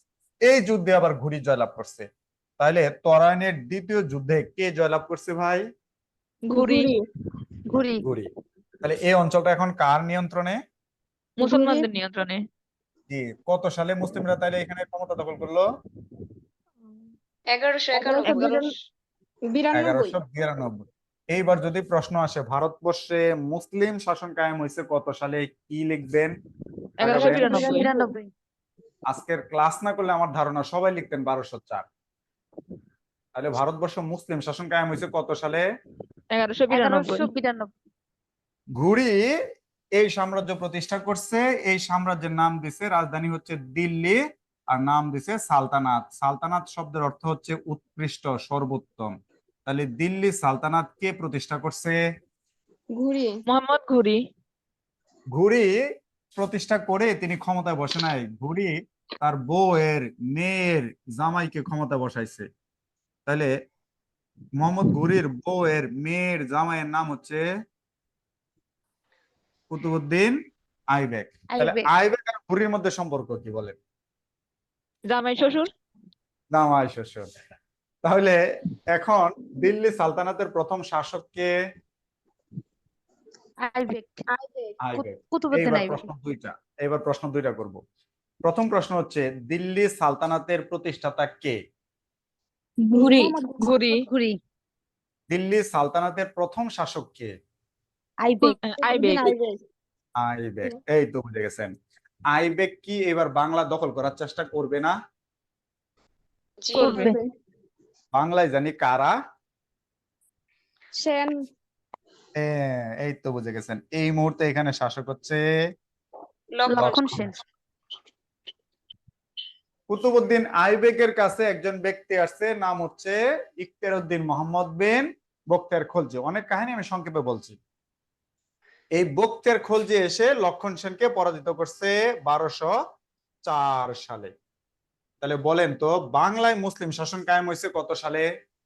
1204 কে কায়েম করছে? ইখতিয়ারউদ্দিন মোহাম্মদ বখতিয়ার খলজি। এখন বলতে হবে বাংলায় মুসলিম শাসন কায়েম হয়েছে কবে? 1204 সালে। প্রশ্ন হচ্ছে বখতিয়ার খলজি জানি কার কর্মচারী? আইবেক। কুতুবউদ্দিন আইবেক। আইবেকের কর্মচারী। তাহলে এইখানে যদি দিল্লি সালতানাত হয় তাহলে বাংলায় কি? বাংলা সালতানাত। অবশ্যই সালতানাত। তাহলে এইখান থেকে এইখানে যারা আসবে তারা হবে আইবেকের কর্মচারী। তো প্রথম কর্মচারী হচ্ছে বখতিয়ার খলজি। তাই আমাদের করতে হবে একবার এইখানে কারা কর্মচারী আর আমাদের দিল্লিতে বস কে। তাহলে এরা হচ্ছে আমাদের লোকাল বস আর এ হচ্ছে সেন্ট্রাল বস। তাহলে আমরা বই পুস্তক পড়তে গিয়ে তাহলে পেছ লেগে যাবে যে আসলে বাংলার শাসককে আর দিল্লির শাসককে। তাহলে আমাদের দুইটা ভাগ করে পড়তে হবে, একটা দিল্লিকে কেন্দ্র করে আর একটা বাংলাকে কেন্দ্র করে। তাহলে আমরা আসলে এইটাও একটু পড়বো, এটাও একটু পড়বো। তো এটা আমরা পড়ার আগে আমরা দেখব, এই যে দেখেন বাংলায় দিল্লি মুসলিম শাসন কত সালে জানি ভাই শুরু হয়েছিল? 1204 সালে। আর বাংলায় মুসলিম শাসন শেষ হবে, অর্থাৎ এই অংশটা শেষ হবে 1338 সালে। মনে রাখবেন মোহাম্মদ ঘুরি, কুতুবউদ্দিন আইবেক, বখতিয়ার খলজি এদের রক্ত ছিল তুর্কি, অর্থাৎ বর্তমান তুরস্ক। তাই এই শাসনকে আরেকটা নামে নামকরণ করা হয়, কি জানি ভাই? তুর্কি শাসন। তুর্কি শাসন। আমি শুধু বাংলাটা দেখাইছি। তাহলে বাংলায় মুসলিম শাসন কায়েম করেন বখতিয়ার খলজি কত সালে জানি ভাই? 1204। 1204 সালে। এই অঞ্চলের ম্যাক্সিমাম মানুষ হিন্দু না মুসলিম? হিন্দু। হিন্দু। হঠাৎ করে মুসলিম শাসন হওয়ার কারণে অনেকে এটা মানতে পারে নাই, যে কারণে সুযোগ পেলে তারা বিদ্রোহ করত। আর যে অঞ্চল বিদ্রোহ করত এটাকে বলা হয় বিদ্রোহ প্রবণ এলাকা। এটাকে ফার্সি ভাষায় বলা হয় বুলগাকপুর। তাহলে আমাদের এই বাংলার এই সময়টাকে কি বলা হচ্ছে? বুলগাকপুর। দেখেন তো বাংলায় দিল্লি মুসলিম শেষ শাসকের নাম কি? বাহারাম খান। বাহারাম খান। এইবার আমি বলি খলজি দেয়া শুরু হয়েছিল আর এখানে শেষ হবে 1338 সালে। এইখানে জানি শেষ শাসকটা কে? বাহারাম খান। বাহারাম খান। তাহলে এই পাশে ছিল দিল্লি সালতানাত, তারই অংশ হচ্ছে এই অংশটা। এই অংশটা নিয়ন্ত্রণহীন হয়ে যাচ্ছে 1338 সালে। তাহলে এই পাশে কিন্তু দিল্লি সালতানাত চলবেই, একটু খেয়াল করেন। এখন যদি বাংলায় 1338 হয় তাহলে বলতে হবে দিল্লি এখন কত সাল? 1338 সাল। এই তো বুঝে গেছেন। এখন বলতে হবে আইবেক কি এখনো বেঁচে আছে? না, না, না, এই মুহূর্তে দিল্লি সালতানাতের শাসকের নাম হচ্ছে মোহাম্মদ বিন তুগলক। তাহলে আমাদের দিল্লি বসের নাম কি? তুগলক। আর বাংলায় বসের নাম কি? বাহারাম খান। বাহারাম, বাহারাম খান। তাহলে বাহারাম খান কার কর্মচারী? তুগলকের। এই তুগলক, সে তুগলকি কাণ্ড শুরু করছে, রাজধানী চেঞ্জ করছে, মুদ্রা চেঞ্জ করছে, শাসন ব্যবস্থায় এলোমেলো করে ফেলছে, এদিকে যুদ্ধ বিগ্রহ লেগে আছে। এই মুহূর্তে বাহারাম খানের একজন কর্মচারী ছিল, নাম ছিল মিস্টার ফকরা। কি জানি নাম ভাই? মিস্টার ফকরা। ফকরা। এই ফকরা বলতেছে আমার মূল বস ওদিকে যুদ্ধ বিগ্রহ ব্যস্ত, আমি যদি এবার বাহারাম খানকে নিজের মনে করে মেরে ফেলতে পারি, তাহলে এই পুরো অঞ্চলটা কার? বলেন তো দেখি। ফকরার হয়ে যাবে। ফকরার। ফকরা। তাহলে বাহারাম খানকে হত্যা করলো কে? ফকরা। ফকরা। 1338। এখন এই বাংলা অঞ্চলটা একসময় মোহাম্মদ বিন তুগলের ছিল। তুগল যদি ফকরাকে পরাজিত করে বলে যে তুমি আমার অধীন মেনে চাকরি করো, তাহলে এটা দিল্লি সালতানাতে আছে। আর যদি বাংলাটা তুগলক আর নিয়ন্ত্রণে না রাখতে পারে, ফকরা যদি আলাদা করে নেয়, তাহলে এই অঞ্চলটা কার? ফকরার। ফকরা। এই বাংলা অঞ্চলটা আর দিল্লি নিয়ন্ত্রণে নিতে পারে নাই। তাহলে আমাদের এখন শাসন করে কে? ফকরা। বলেন তো দিল্লি সালতানাতের কোন সুলতানের আমলে বাংলা হাতছাড়া হয়েছে? তুগলক। তুগলক। এই ফকরা বলতেছে ভাই আমরা এখন আমাদের মর্যাদা হবে সুলতান। তাহলে বাংলা যেহেতু দিল্লিকে নিয়ন্ত্রণ করতে পারে নাই, তাহলে ফকরা কি স্বাধীন না পরাধীন? স্বাধীন। এইটাকে আমরা বলি স্বাধীন সুলতানি আমল। তাহলে বলেন তো এই অঞ্চলের প্রথম সুলতান কে হয়েছে? ফকরা। এই ফকরা বলতেছে এখন থেকে আমার নাম ফখরুদ্দিন মোবারক শাহ। আমি কি বুঝাইতে পারছি বাংলায় সুলতানরা কিভাবে আসছে? জি স্যার। জি স্যার। এই ফখরুদ্দিন মোবারক শাহ শুরু করবে, এরা 200 বছর থাকবে 1538 পর্যন্ত। তাহলে এই 200 বছর বাংলা শাসন করছে কারা? সুলতানরা।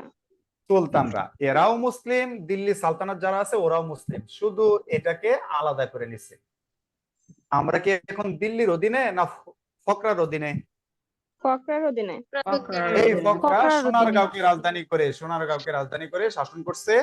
কিছুদিন রাজধানী গৌড়ও ছিল। তাই সুলতানি আমলে বাংলা রাজধানী কোথায় কোথায় ছিল বলেন তো দেখি? সোনারগাঁ, গৌড়। গৌড়। তাহলে আমরা 200 বছরের এখন কি পড়বো, সুলতানি আমল না দিল্লি সালতানাত? সুলতানি আমল। সুলতানি আমল। এই তো আপনারা ইতিহাস বুঝে গেছেন, টেনশন কমে গেছে। এই যে দেখেন সুলতানি আমল 1338 থেকে 1538। কয়শো বছর জানি শাসন করছে ভাই?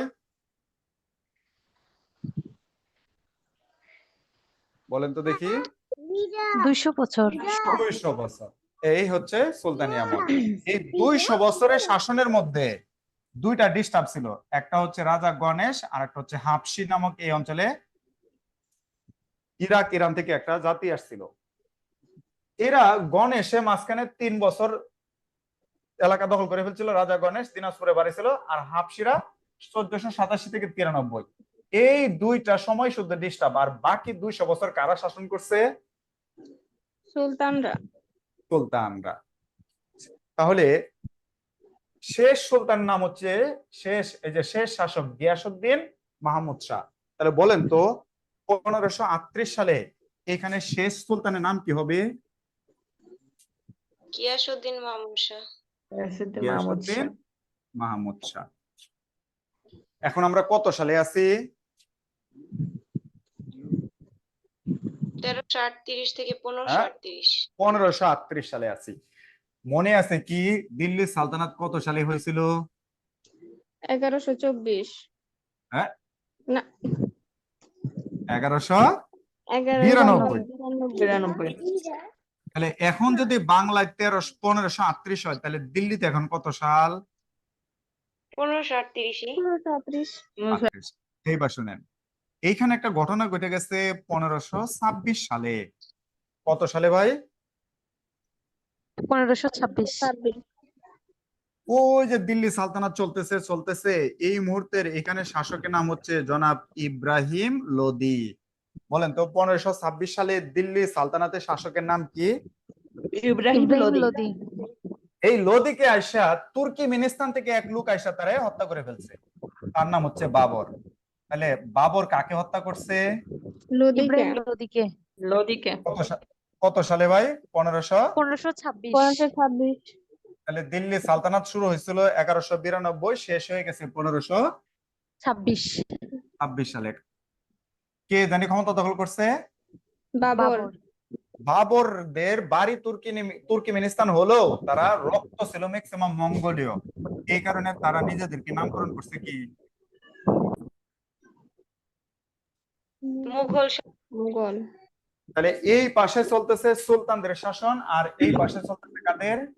মুঘল সম্রাটদের। মুঘল শাসন। এই তো বুঝে গেছেন। মুঘলরা কি এখনো বাংলায় আসছে? না। না। না। আসে নাই। তাহলে মুঘলরা কি কখনো চেষ্টা করবে না যে বাংলায় দখল করার জন্য? কারণ এটা অনেক উর্বর এলাকা। করবে। তো বাবরের জীবন দশায় তিনি আর এটা পারেন নাই। 1530 সালে বাবরের সাথে দেখা হয়েছে হযরত আজরাইল আলাইহিস সালামের। এখন বলতে হবে বাবর কোথায় আছে? স্যার মারা গেছে। মারা গেছে। মারা গেছে। বাবরের বউয়ের ছেলের নাম হচ্ছে হুমায়ুন। হ্যাঁ, এখন বলতে হবে এই মুহূর্তে মুঘল শাসক কে? হুমায়ুন। হুমায়ুন। তাহলে হুমায়ুন চেষ্টা করতে পারে বাংলা দখল করার জন্য। তাহলে হুমায়ুন যদি বাংলা দখল করার চেষ্টা করে, বলেন তো বাংলায় কারা আছে এই মুহূর্তে? মাহমুদ শাহ। মাহমুদ শাহ বা সুলতানরা। বাবর পাঠাইছে তার বন্ধু ফরিদকে বাংলা দখল করো। ভাই কাকে পাঠাইছে? ফরিদ। ফরিদকে। ফরিদ আইসা 1538 সালে গিয়াসউদ্দিন মাহমুদ শাহকে সরাই দিল। তাহলে এই অঞ্চলটা এখন কার? ফরিদের। ফরিদকে কে পাঠাইছে? হুমায়ুন। হুমায়ুন। তাহলে এই অঞ্চলটা কার? হুমায়ুনের না? মুঘলদের। কিন্তু ফরিদ বলতেছে আমি তো হুমায়ুনকে চিনি না, এই অঞ্চল আমার। বুঝতে পারছি ভাই? আর ফরিদের বংশ ছিল সুর। তাই এখানে কোন সাম্রাজ্য?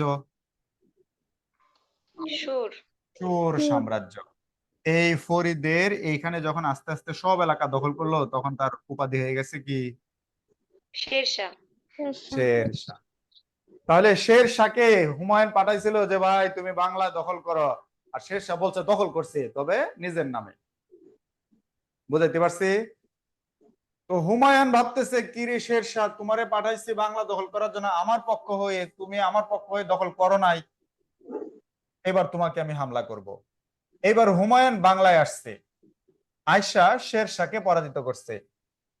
বলেন তো শেরশাহকে পরাজিত যদি হুমায়ুন করে, তাহলে বাংলাটা কার? হুমায়ুনের। হুমায়ুন 4 মাসের মতো এখানে ছিল। 4 মাসের মধ্যে খবর পাইছে যে দিল্লি তার সৎ ভাই দখল করে নিতেছে। এবার হুমায়ুন ব্যাক করে। শেরশাহ হুমায়ুনের কাছে পরাজিত হইলেও শেরশাহ কিন্তু মারা যায় নাই, সে উৎপেতে আছে, হুমায়ুন কোথায় তুমি আসো। হুমায়ুন আবার ভাবতেই পারে নাই যে শেরশাহ এইভাবে তাকে হামলা করবে। 4 মাসের মাথায় শেরশাহ আবার হুমায়ুনকে পরাজিত করছে। তাহলে 4 মাস পরে বাংলাটা আবার উদ্ধার করছে কে ভাই? শেরশাহদের কাছে। শেরশাহ শুধু উদ্ধারই করে নাই, একবারে শেরশাহকে পরাজিত করে একবারে রেখে আসছে ইরানে। তাহলে হুমায়ুন এখন কোথায়? ইরানে। এই ঘটনাটা ঘটাইছে 1540 সালে। এই সুযোগে শেরশাহ একবারে সোনারগাঁও থেকে পাকিস্তানের লাহোর পর্যন্ত যা আছে সব দখল করে নিছে। তাহলে মুঘল সাম্রাজ্য এখন কার নিয়ন্ত্রণে? শেরশাহর নিয়ন্ত্রণে। এই 1540 থেকে 1555 সাল পর্যন্ত মুঘল সাম্রাজ্য শেরশাহর নিয়ন্ত্রণে থাকবে। তাহলে 1540 থেকে 1555 সাল পর্যন্ত এই মাঝখানের সময়টা মুঘল সাম্রাজ্য ছিল না, এটা কার দখলে ছিল? শেরশাহ। শেরশাহ। 1553 সালে শেরশাহ যখন মারা যায় তখন আস্তে আস্তে দখল হয়ে যায়। 1555 সালে হুমায়ুন ইরানের রাজার সহযোগিতায় আবার মুঘল সাম্রাজ্য ফেরত পায়। মুঘল সাম্রাজ্য শুরু হয়েছে আবার কত সালে? 1555 সালে। এইবার শেরশাহর পরবর্তী বংশধররা এই অঞ্চল শাসন করে, এটা করে 1563 সাল পর্যন্ত। তাহলে শেরশাহর শাসন শুরু হয়েছে 1538 আর শেষ হয়ে যাবে কত সালে জানি ভাই? 1556। না, 1563। এর মধ্যে 1540 থেকে 1555 সাল পর্যন্ত তার একটা অতিরিক্ত এলাকা ছিল, সেটা জানি কি?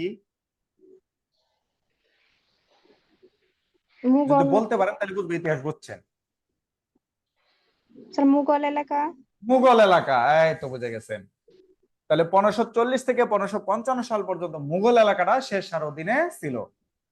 তার বাংলায় মোট শাসন হচ্ছে 1538 থেকে 1563। এর মধ্যে 1540 থেকে 1555 সাল পর্যন্ত সে একবার পাকিস্তানের লাহোর পর্যন্ত সব দখল করে নিছে। তাহলে আমরা এখন কোন শাসন আমল পড়তেছি ভাই? মুঘল। 1563। শেরশাহর শাসন আমল পড়তেছি আমরা, তো মুঘল পড়বো না এখন, কারণ বাংলা তো মুঘল এখনো আসেই নাই। উল্টা আমরা এখান থেকে আরো দখল করে ফেলছি ওদের। ওই যে দেখেন, শেরশাহর প্রকৃত নাম ছিল দফরি। শেরশাহ সোনারগাঁও থেকে লাহোর পর্যন্ত এত কিলোমিটার রাস্তা নির্মাণ করেন। শেরশাহ ভারতে ঘোড়া ডাকের প্রচলন করেন। ভাই শেরশাহ জানি কত সালে মারা গেল? 1563। আচ্ছা, ধরেন 1563। তাহলে এইখানে 1555 সালে মুঘল সাম্রাজ্য আবার ফেরত আসলো, হুমায়ুন নিয়ে আসলো। হুমায়ুন 1556 সালে মারা যায়। আর 1556 সালে হুমায়ুনের ছেলে আসে আকবর। তাহলে এখন মুঘল সাম্রাজ্যের শাসকের নাম কি ভাই? আকবর। আকবর। আকবর বলতেছে যে আমার আব্বাই এই অঞ্চলটা দখল করতে গিয়ে সব হারাইছিল, এবার আমি দখল করব। কিন্তু আকবরের বয়স ছিল তখন মাত্র 13 বছর। আচ্ছা বলেন, 13 বছর বয়সে সে বাংলা দখল করতে পারবে? না স্যার। না স্যার। এর বাপের তো পারে নাই। এইবার আকবর আস্তে আস্তে বয়স্ক হবে, তারপর কোনো একদিন যদি প্ল্যান করে বাংলা দখল করবে। তাহলে শেরশাহর পরে নিশ্চিত তাহলে মুঘলরা আসে নাই, এখনো মুঘলরা আসে নাই। হুমায়ুন যখন মারা যায় উনি তখন কোথায় ছিল? দিল্লিতে ছিল নাকি ইরাকে ছিল? হুমায়ুন মারা গেছে দিল্লিতে, কারণ হুমায়ুন তো সাম্রাজ্য পুনরুদ্ধার করছে। শেরশাহ ছেলে সিকান্দার শাহ ছিল, সে মারা যাওয়ার পরে এখানে আসে। এইখানের এক শ্রেণীর পাঠান শ্রেণীর ব্যবসায়ী ছিল, তাদেরকে বলা হয়তো কররানী। আর এখানে একজন ব্যক্তির নাম ছিল তাজ কররানী। তাহলে শেরশাহর পরে বাংলায় কে আসলো ভাই? তাজকর রানী। বাংলায় কি মুঘলরা এখনো আসতে পারছে? না। পারে নাই। তাহলে সময়টা হচ্ছে 1563। এই 1563 থেকে 1576 সাল পর্যন্ত এই কররানী সাম্রাজ্য বাংলা দখল করছে। তাহলে এখনো কি মুঘলরা বাংলায় আসতে পারছে? না স্যার। পারে নাই। তাহলে এইখানের প্রথম শাসকের নাম হচ্ছে তাজ কররানী, আর শেষ শাসকের নাম হচ্ছে দাউদ কররানী। তাহলে 1576 সালে বাংলায় ক্ষমতায় কে ভাই? দাউদ কররানী। এইখানে জানি কে ছিল? আকবর। বাংলায় যদি 1576 হয় তাহলে দিল্লিতে কত সাল? 1576। 1576। এইবার আকবরের বয়স হচ্ছে 33 বছর। 33 বছর বয়সে আকবর প্ল্যান করতেছে এবার বাংলা দখল করবে। বাংলায় জানি কে ভাই? দাউদ কররানী। দাউদ কররানী। আকবর নিজে আসে নাই, আকবর তার সেনাপতি মুনিমকে বলতেছে, মুনিম বাংলা দখল করো। এই মুনিম আইসা 1576 সালে বাংলা দখল করবে। তাহলে বাংলাটা এখন কার? আকবরের। আকবরের। কার মাধ্যমে দখল করছে? মুনিমের মাধ্যমে। মুনিমের মাধ্যমে দখল করছে। এইবার বাংলা চলে গেছে আকবরের আমলে। এই আকবরের আমলে বাংলা পুরো অঞ্চলটা কার নিয়ন্ত্রণে ভাই? এই মুঘলদের কারণে আমল। আকবরকে বলা হয় আকবর দা গ্রেট। আকবর হচ্ছে মুঘল সাম্রাজ্যের শ্রেষ্ঠ শাসক, কারণ বিশাল একটা এলাকা দখল করছে যেটা তার বাপেও পারে নাই। তাহলে বাংলায় মুঘল শাসন কায়েম হয়েছে 1576 সালে। আর ভারতে জানি কত সালে শুরু হয়েছিল মনে আছে আপনাদের? 1115 আন্দাজ বলতেছেন 1526 সালে। ওই যে বাবর আইসা যে দখল করলো 1526 সালে, মনে নাই?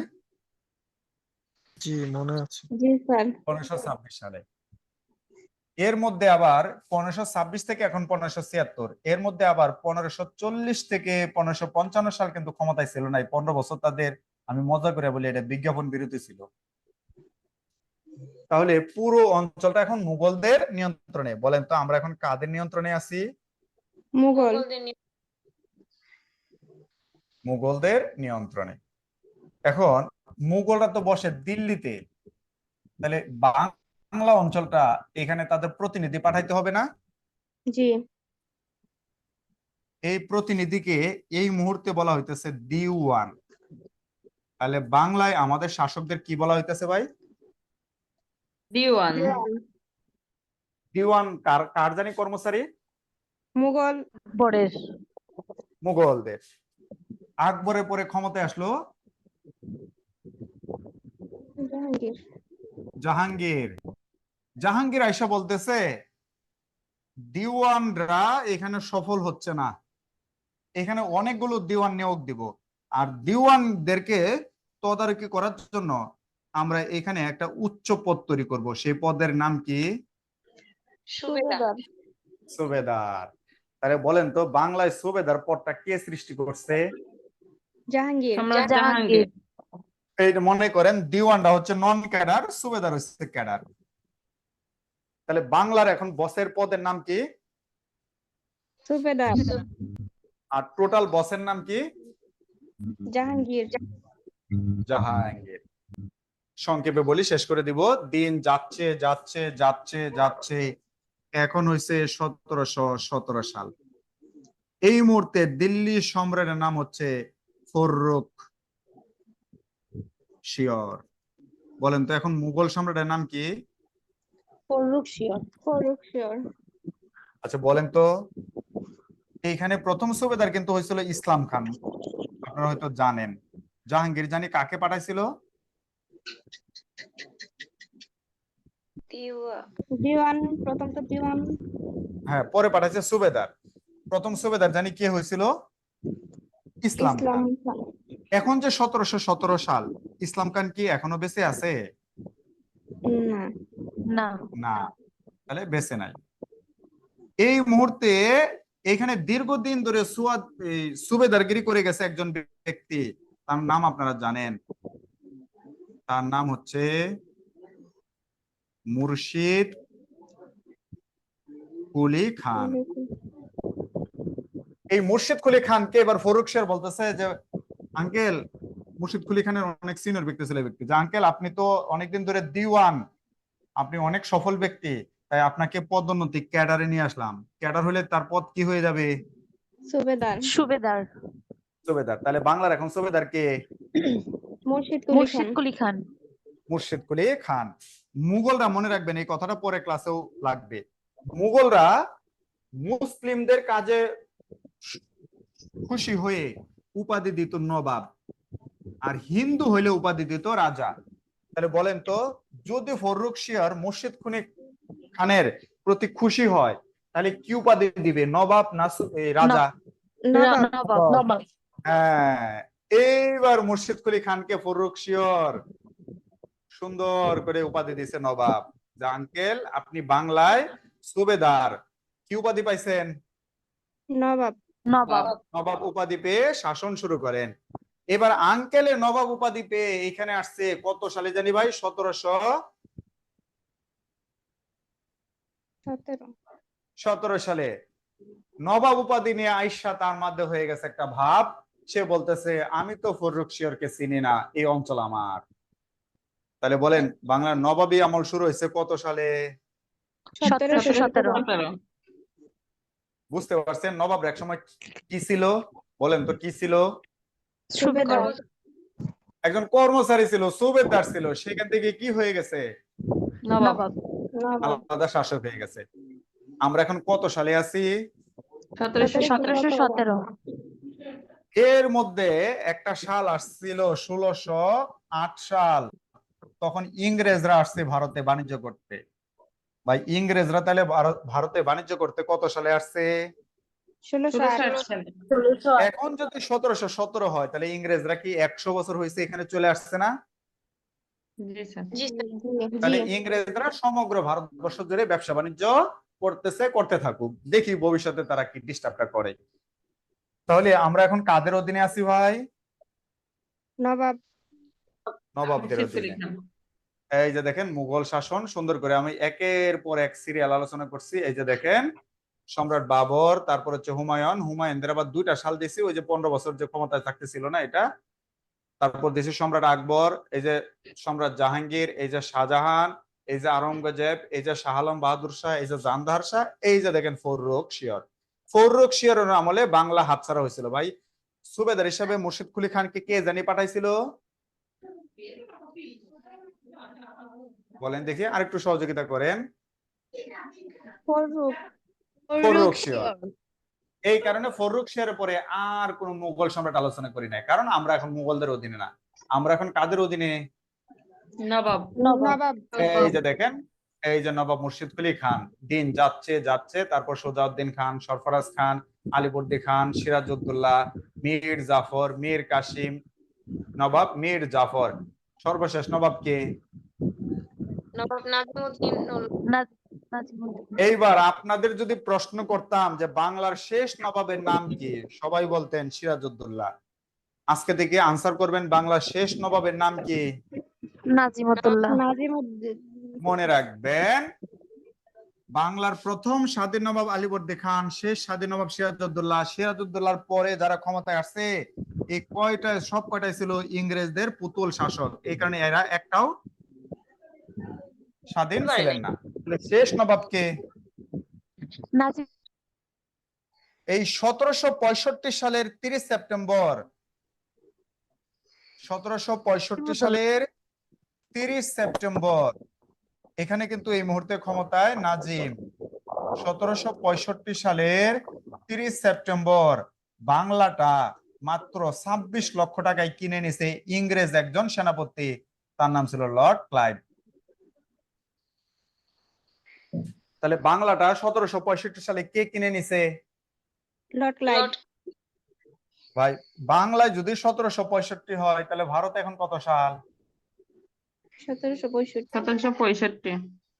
এই মুহূর্তে ভারতের শাসকের নাম হচ্ছে দ্বিতীয় শাহ আলম, মুঘল সম্রাট দ্বিতীয় শাহ আলম।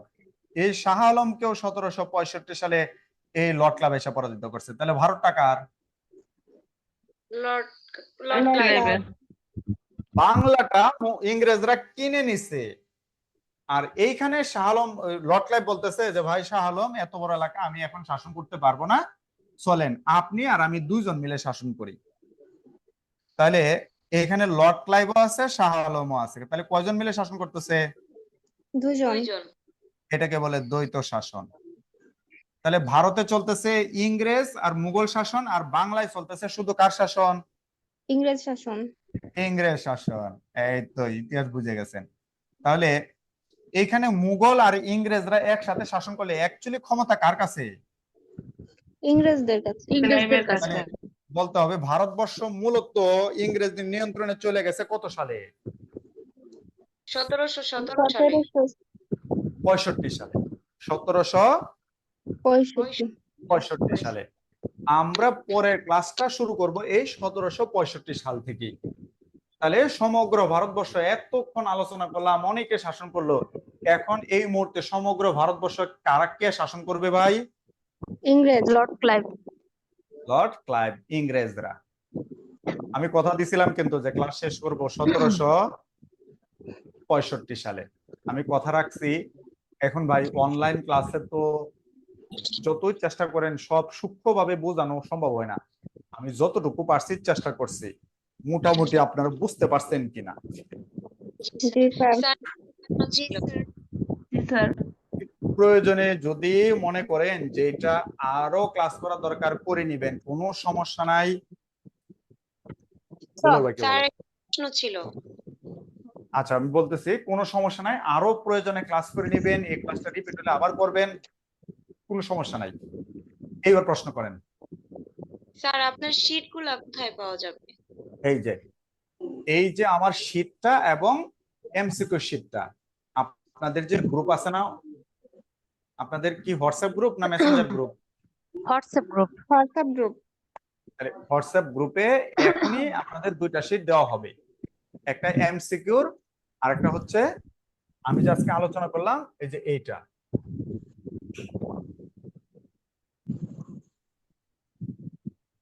এইটার এই যে এমসিকিউ শীট এরকম থাকবে। এটা আমাদের দেলোয়ার ভাই এখনই আপনাদের হোয়াটসঅ্যাপ গ্রুপে আমার এই দুইটা শীট দিয়ে দিবে। ঠিক আছে ভাই, তাহলে ইনশাল্লাহ জি পরের স্যার। ক্লাসে আপনাদের সাথে দেখা হবে। এর মধ্যে পড়তে থাকেন, আমি কিন্তু এগুলো আনসার দিই না, এটা আপনারা নিজেরা আনসার বানায় নেবেন। তারপর এটা যদি কোনো আনসার না পান আমাকে জানাবেন, আমি আনসার দিব। প্র্যাকটিস করতে থাকেন, এর মধ্যে যদি কোনো সমস্যা হয় নীলক্ষেত শাখা জানায়েন, আমি এই 1 মাসে নীলক্ষেতে 5-6 বার আসি, ইনশাল্লাহ দেখা হবে। তাহলে আজকে এই পর্যন্ত থাকুক, সবাই ভালো থাকেন, আল্লাহ হাফেজ। স্যার